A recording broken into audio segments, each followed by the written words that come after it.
El arte de decidir. A lo largo de su vida, Martín se preguntaría cientos de veces si tomó la decisión adecuada, hasta que un día esa duda se desgastó de tanto pensarla y el anhelo dio paso a la nostalgia. Se encontró sonriendo cada vez que pasaba por delante de una floristería con un cariñoso reposado. A veces incluso se permitía entrar para empaparse del intenso aroma que flotaba en el establecimiento, y cuando lo atendían para saber qué andaba buscando, él siempre respondía: rosas rojas, media docena, gracias. No podía ser otra flor, no. Aquella le pertenecía a ella, belleza y espinas. Luego se las regalaba a Candela, que sonreía satisfecha y las ponía en un jarrón de cristal que colocaba en algún sitio para que las visitas pudieran verlas cuando iban a casa. ¿Fue real su matrimonio? ¿Tuvo sentido esforzarse durante años para mantener con vida aquel vínculo? ¿Habrían merecido tanto él como Candela algo diferente? Al principio, Martín se contenía cada noche para no hacer las maletas, montar en el coche y marcharse sin mirar atrás. Ya solucionaría el problema de los niños, ya encontraría la manera, se decía. Dormía en la habitación de invitados. Había empezado a dar clases y se sentía como si fuese una imagen bidimensional carente de alma. Volvía a ser invisible, tan pequeñito que le daba miedo no encontrar el espejo de buena mañana para ir a lavarse los dientes. Pero un día que Martín no sería capaz de señalar en el calendario tiempo después, al entrar en el dormitorio descubrió que alguien había vaciado su mesilla de noche y la ropa que horas atrás colgaba en las perchas del armario. La colcha azulada estaba extendida sobre la cama, con los almohadones a juego. Daba la sensación de que nadie había entrado en aquella estancia desde hacía meses. ¿Candela? Fue a la cocina. ¿Qué ha pasado? Ella estaba agachada delante del horno, con las manos dentro, en unas manoplas con las que sacó una lasaña que dejó sobre la encimera del mármol. ¿A qué te refieres? Mis cosas. En tu habitación. Pero nuestra habitación. Lo miró como si fuese idiota y él se limitó a sentir. Esa noche durmieron juntos, aunque no volverían a tocarse hasta mucho tiempo después. Fueron unos años grises en los que Candela se ausentaba a menudo y él coleccionaba un día tras otro como si fuesen cromos repetidos. A veces surgían algunos destellos en el ambiente plomizo, una carcajada inesperada, una mirada de complicidad, un roce significativo o un par de escapadas con los niños a la nieve. Y entonces llegó de golpe Daniel. Cáncer. Aquello podría haberlos destruido definitivamente, pero contra todo pronóstico los unió. Él se vio obligado a fortalecerse. Ella terminó por resquebrajarse. Cuando encontraron ese equilibrio, se esmeraron por salvar los restos del naufragio. La vida siguió. Los años fueron pasando. Sus hijos crecieron, volaron lejos del nido y dejaron un hueco que ellos llenaron con las visitas al teatro, veladas en casas de amigos, algún que otro viaje y pequeños placeres cotidianos con los que Martín aprendió a ser feliz. Envejecieron juntos, y hay pocas cosas más poderosas que compartir ese camino con alguien porque, al hacerlo, la soledad y las dudas pesan un poco menos. Así que avanzaron, sí. No fue una línea recta y perfecta, pero lograron no estancarse en los rencores pasados y terminaron por encariñarse con las imperfecciones del otro. Martín ya estaba a punto de jubilarse cuando tomaron la decisión de mudarse a un piso más pequeño y acogedor, que encajase con los que eran entonces. Al regresar del trabajo, tras una tarde de tutorías, el suelo del salón seguía lleno de cajas de cartón. Candela salió a recibirlo y le tendió una copa de vino blanco. ¿Qué celebramos? Los comienzos, claro. Martín bebió un trago y desabrochó el primer botón de la camisa antes de sentarse en el sofá. Candela se acomodó a su lado. Seguía usando el mismo perfume intenso, pero en otras muchas cosas había cambiado. Las formas de su cuerpo se volvieron más blandas y redondeadas, igual que las aristas de su carácter. Todavía era una mujer de firmes convicciones, pero más transigente. Toda esa dulzura que le costó mostrar ante sus hijos se la regaló a sus nietas sin titubear en cuanto las tuvo en brazos por primera vez. Para su sorpresa, Martín tenía que pedirle que se echase el freno cuando entraban en una juguetería o en tiendas de ropa para niños. ¿Aún recuerdas aquel verano? Él estuvo a punto de atragantarse. Hacía décadas que no hablaban de eso. Hacía décadas que Isaac era solo suyo, un regalo bien envuelto en su memoria. Sí, contestó a media voz. Candela le frotó la espalda con suavidad. Luego dejó la copa en la mesa baja y se inclinó para abrir las solapas de una de las cajas. Sacó un cuaderno viejo y amarillento. Había olvidado lo bien que dibujabas. Martín sintió que todo él se paralizaba, excepto el corazón. En contraste con los músculos rígidos del cuerpo, los latidos se volvieron feroces. No era algo que te entusiasmase demasiado. Ya, admitió. ¿Y a él sí? No había reproche. tan solo curiosidad mientras lo observaba con esos grandes ojos almendrados que se arrugaban en las comisuras. Yo no sé qué decir. Tenía algo atascado en la garganta y carraspeó como si fuese a salir, aunque sabía que no ocurriría. Ha pasado mucho tiempo. Por eso mismo, Martín, mírame. ¿El dolor tiene fecha de caducidad? Candela se encogió de hombros con su elegancia habitual y estiró las piernas antes de darle un sorbo pequeño a su copa de vino. Después sonrió, y Martín vio en esa sonrisa a la niña que había sido, con su lazo de terciopelo. En un matrimonio solo debería importar lo que opinen las dos personas que forman parte de él, ¿no crees? Este es el nuestro, ni más ni menos. Ya. Miró a su copa vacía. Iría por la botella. Una hora más tarde sonaba un disco de jazz de fondo y ellos tenían los ojos vidriosos y brillantes.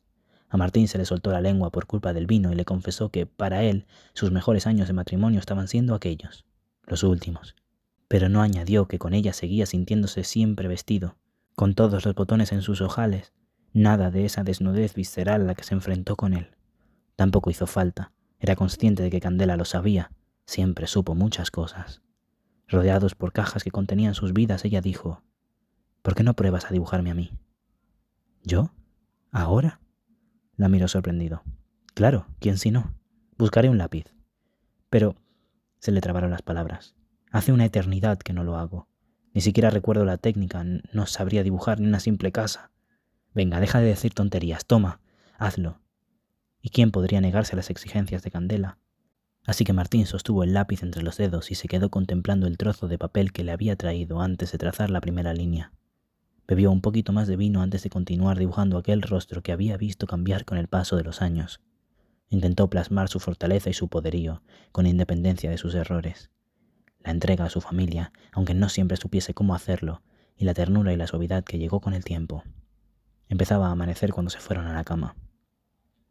«Ha sido una noche maravillosa, Martín». «Lo sé». Se giró y la abrazó con cariño. Primavera 2018. Pese a las pesadillas, Martín no puede dormir. Le ocurre a menudo, así que está acostumbrado a dar vueltas en la cama, aunque le frustra que su cuerpo se queje cada vez que se gira. Y también a levantarse de madrugada para ir a por un vaso de agua, estirar las piernas o acercarse al baño. Desde que está en casa de Isaac, se esfuerza por ser silencioso y avanza por el pasillo a pasos cortos, con la esperanza de no despertarlo. Lo último que quiere ser es un estorbo. Pero, por lo visto, esa noche el insomnio es compartido. Mientras bebe agua en la cocina, distingue la silueta de Isaac en el jardín, sentado en una de las sillas que hay junto a la mesa, con la mirada clavada en la oscuridad. Se pregunta qué estará observando, en qué estará pensando, qué estará sintiendo. Se mueve despacio para salir a su encuentro. Isaac alza la vista hacia él y no dice nada al verlo, como si lo hubiese estado esperando. Martín se sienta a su lado. «Tan solo necesito saber una cosa».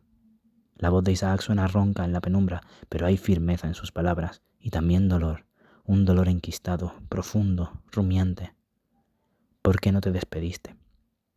¿No crees que, después de todo, nuestra historia se merecía un adiós más digno que una huida a medianoche? Martín se humedece los labios resecos porque toma conciencia de que es el momento que lleva esperando tanto tiempo y quiere ser sincero, no guardarse nada. Porque me daba miedo verte y cambiar de opinión. No podía permitírmelo. No podía. Entonces me odiaría durante el resto de mi vida y cada segundo que vivimos juntos estaría condenado a desaparecer tal y como lo recordamos ahora. Isaac tarda unos minutos en procesar sus palabras y todo parece detenerse, como si en ese vacío se uniesen el pasado y el futuro. Después, alarga la mano hacia la de Martín. Lo toca. Lo está tocando. Recorre con tierna lentitud las arrugas que surcan la carne, las pequeñas manchas propias de la edad y los dedos, algo agarrotados. Sus pieles se reconocen entre caricias y parecen decirse que se han echado de menos. Verano 1980. ¿Qué marca el inicio y el final de una relación? ¿La primera mirada? ¿El último beso? ¿La primera palabra? ¿El último suspiro compartido? Un comienzo rápido parece propiciar que el final sea igual, como si de una ley equitativa se tratase.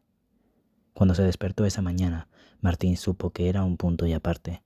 Ya había terminado el trabajo, la razón que lo llevó allí, pero seguía retrasando su regreso a casa. Se decía que aún podía perfeccionar algún dibujo, añadir información, darle otro tono con las acuarelas, o lo que es lo mismo, jugar una partida más al dominó. seguir regalando besos y permanecer más tiempo cobijado en la magia de aquel jardín. Ese día no ocurrió nada inusual. Estuvieron juntos, se bañaron en el arroyo y comieron en la terraza una ensalada con lo que habían recogido de la huerta: tomates maduros, lechugas, pepinos, cebollas dulces y unas cuantas fresas pequeñas pero deliciosas. Al acabar, a la hora de la siesta se tumbaron bajo la mimosa. Isaac estaba a su lado. Olía a espuma de afeitar que había usado al regresar del arroyo y su aliento cálido le hacía cosquillas en el cuello. Martín se tragó todas las lágrimas que luchaban feroces por salir. No quería que fuese triste. No podía permitírselo, aunque sabía que era inevitable, porque es lo que siempre ocurre cuando alguien se arranca un pedacito del corazón y lo abandona para que el resto del órgano no se gangrene. Hundió los dedos en el cabello castaño de Isaac y susurró: «Tengo una creencia sobre los afectos que nunca le he contado a alguien. La llamo la teoría de los archipiélagos, y viene a decir que todos somos islas. Llegamos solos a este mundo y nos vamos exactamente igual. Pero necesitamos tener otras islas alrededor para sentirnos felices en medio de ese mar que une tanto como separa. Yo siempre he pensado que era una isla pequeñita, de esas en las que hay 3 palmeras, una playa, 2 rocas y poco más. Me he sentido invisible durante gran parte de mi vida. Pero entonces apareciste tú, que sin duda serías una isla volcánica llena de grutas y flores, y es la primera vez que me pregunto si 2 islas pueden tocarse en la profundidad del océano, aunque nadie sea capaz de verlo. Si eso existe, si entre los corales y los sedimentos y lo que sea que nos ancla en el medio del mar hay un punto de unión, sin duda somos tú y yo. Y si no es así, nos encontramos tan cerca que me estoy convenciendo de poder llegar nadando hasta ti». Unas horas más tarde, a medianoche, Martín recogió los papeles, metió la máquina de escribir en su funda, entró en el dormitorio y contempló al chico que dormía con la luz de la luna derramándose sobre él. Pausa. Salió con el corazón en la garganta, ignoró las polillas que bailaban alrededor de la luz encendida de la terraza y las ganas que tenía de echarse a llorar. Pausa. Dudó y se odió por ello. Respiró hondo, cerró los ojos. Pausa. Miró esa puerta a la que llamaría casi 40 años después, se agachó para dejar en el suelo un puñado de no me olvides azules y por último subió al coche, metió la llave y arrancó. Sin pausa. Luego siguió recto, todo recto, disciplinadamente recto.